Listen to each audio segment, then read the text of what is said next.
My brothers and sisters, Shaitan's job is to lead us astray. Every day, almost every moment of the day, he is trying to hatch a plan how to deviate us. Some people, he deviates them in a way, and this is the worst possible way, where he never allows them to see the light, to worship their Maker alone. So they worship everything and anything besides their Maker alone, and they continue in that ignorance until the day that they are to leave this worldly life, and that would be the ultimate deviance according to what we are taught. But at the same time, there are those who have seen that light because of ultimately the guidance of Allah, and thereafter the acceptance of Allah for you to be in the correct environment or in the correct system when you were born, or later on you interacted with the correct people, you asked the correct questions, and you happened to be inquisitive. Hence, it is very important as Muslims to be inquisitive and to keep asking. When you're not certain about something, you ask, and you ask again and again until you are satisfied with the response. And until such time, you should not be ashamed of asking, even if some of those questions are a little bit embarrassing. It's okay. I want to learn. And sometimes people might tell you that, look, I don't have the response. And another will give you a reply, and a third will give you a more convincing response. However, let this be guided by something known as revelation. Remember, if there are billions, trillions, and quadrillions of people throughout history who are telling you the same thing, it's almost impossible for all of them through the generations to have lied in such a way that the same thing kept going down. For example, the fact that we were created from Adam, the fact that there was our mother Eve or Hawa, may peace be upon them, that has come down generation upon generation in such a way that it would be impossible for that to be a lie. Not just the Muslims, but the Christians, the Jews, and even those before, and many others, they have confirmed this. Similarly, the fact that we have a Maker. Yes, I know that there are people now on the globe who say whatever they want to say, that everything was a coincidence and everything was it just happened and nature brought it forth and so on. But the believers are far greater in number through the generations, not just now, but from the beginning of time. From the time Adam, may peace be upon him, was sent onto earth. The stories are very similar, if not almost identical in many aspects.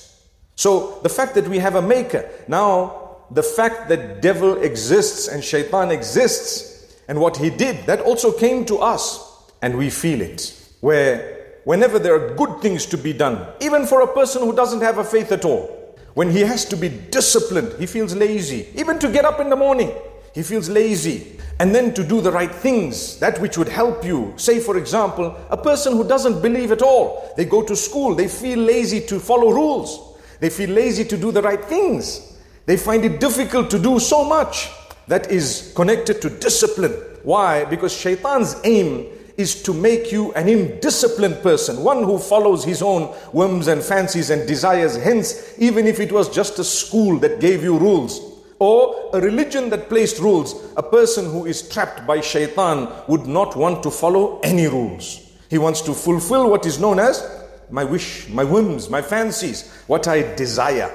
So religion comes in, and Allah Almighty, the Maker, what has He told us? Whether it's a Muslim, a Jew, or a Christian, or those who follow other faiths, the rules and regulations are there to discipline you, to make you a person who will succeed without regret, a person who does not just have a moment of joy followed by a lifetime of regret, but rather a person who understands that I need to follow rules and regulations in a way that my contentment is extended not just throughout my little life on this earth, but beyond, going into the hereafter. And this is why we say, my brothers, my sisters, ponder and think. Allah Almighty Himself asks us to ponder, to think. Think about the creation of the heavens and the earth and the day and the night and its rotation and how it operates. And Allah says, you know what? You will find that you have a maker. There are signs in there that will lead you to worshipping your maker alone. And you will say, Rabbana ma khalaqta hadha batila. Oh my Lord, oh our Lord, you have not created all of this in vain.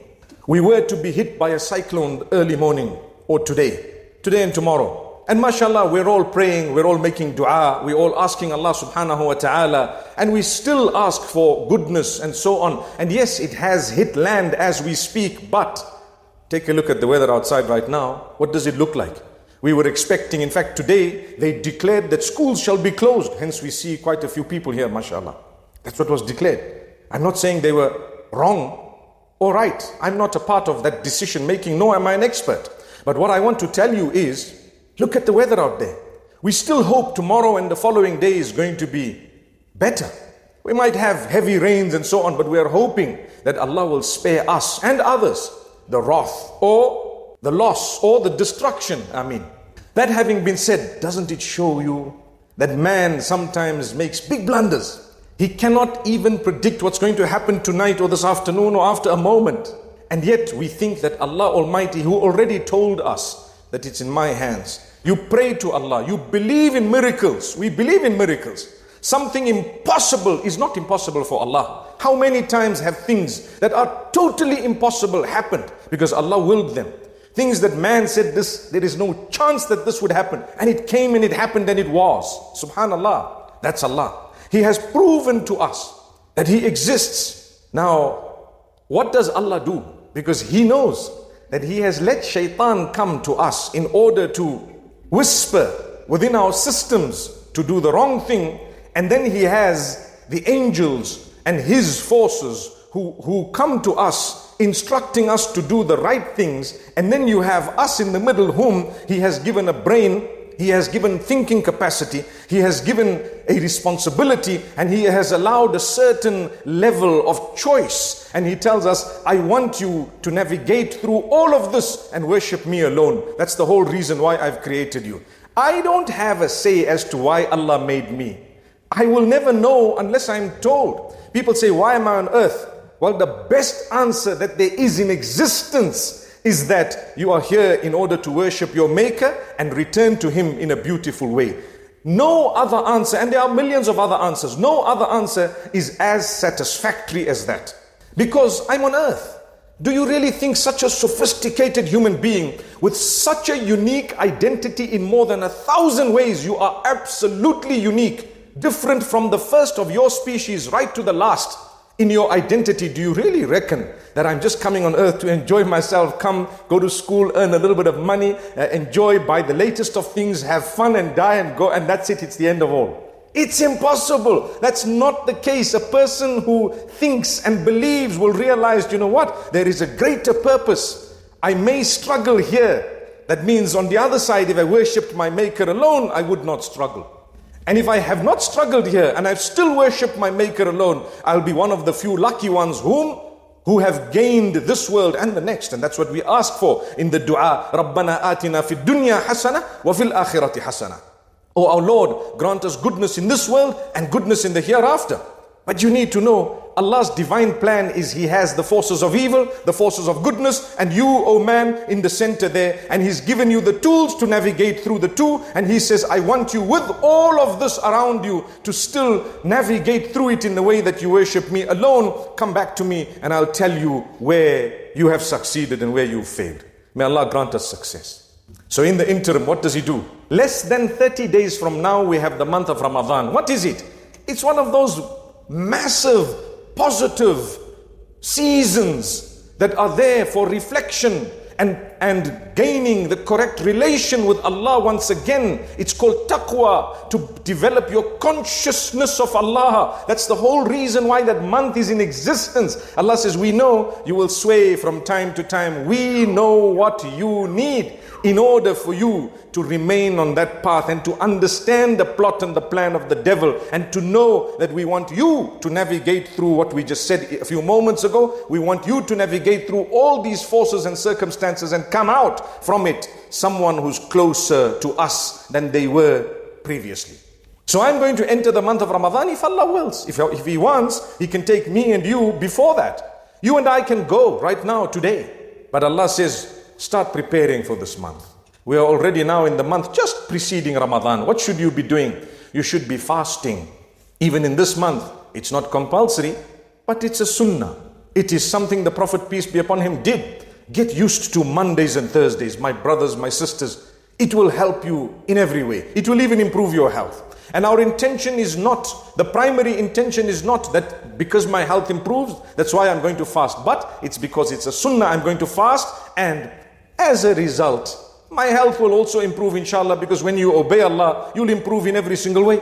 The primary intention is to please Allah, to do it because the Prophet Muhammad, peace be upon him, did it. Whether you understand it or not, medicine has only discovered now the benefit of intermittent fasting and so on, and fasting 2 days in the week, and that's exactly how they've worded it. Similarly, the 13th, 14th and 15th of the lunar calendar, it's a sunnah to fast. We ask Allah to strengthen us, and then start during this month to increase the recitation of your Quran. Start improving on the way you recite, the pronunciation, start learning the meanings, be dedicated, start looking for a text perhaps that would explain to you the words of Allah in a language you understand, and make an effort to understand the word of Allah, because indeed it is the most powerful word in existence. A man came to me and told me, what proof do you have that the Quran is the true scripture? I said, what other options do you have? He says, we have the Torah, the Talmud, we have the Bible and so on. He gave me a list of, I said, you tell me from all of those, which is the better according to you, not according to me. According to me, it's not a question of better. That is the scripture. So he says, well, I suppose, yeah, it's the Quran, but you know, but I said, okay, let's stop there. So the best of what we have in the market, according to you, is actually the Quran. Well, I say it is the best. Finished. Because the others, if you have a doubt in the Quran, there is greater doubt in everything else that exists. So what would you follow? That which has greater doubt or less doubt? According to you, not me. For me, there's no doubt. You see the difference? Anyway, he had to surrender and he had to accept and said, you know what? In actual fact, you're right.